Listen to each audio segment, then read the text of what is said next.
Assalamu alaikum students. Today we'll discuss dimensions. Before starting dimensions, we must know that what are dimensions.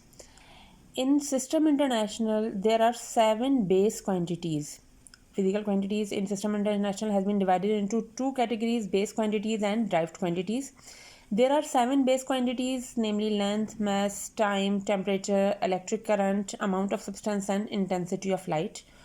All other physical quantities are categorized as derived quantities. Derived quantities are the quantities which depend on base quantities or fundamental quantities. So actually these base quantities are called dimensions.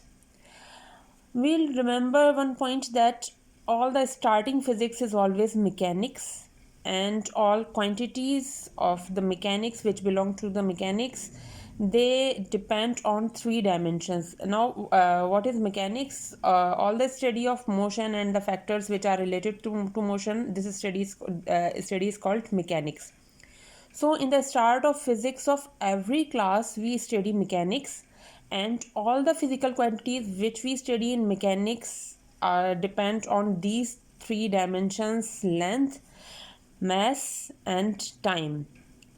The dimension of length is represented by capital L, dimension mass is represented by capital M, and dimension time is represented by capital T, and the dimensions are always represented in large brackets. Now we'll see how to find dimensions of a quantity. As length, mass, and time are itself the dimensions, so the dimension of length is L, the dimension of mass is M, and dimension of time is T. When we come towards the derived quantities, we'll start from speed. Speed is distance divided by time. Distance is a kind of length, so the dimension of distance is L, and time has dimension T. So the dimension of speed is L over T, or L upon T. But we never write dimensions in form of fractions, so we'll bring T to the numerator and it will become T minus 1, and this is the standard form of writing dimensions, that the dimension of speed are LT minus 1.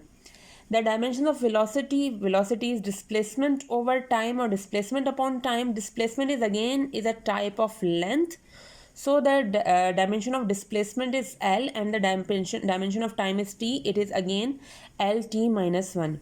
For dimension of acceleration is change in velocity divided by time. The dimension of change in velocity is same as velocity, that is LT minus 1, and the dimension of time is T, so the dimension of acceleration becomes LT minus 2. Thank you.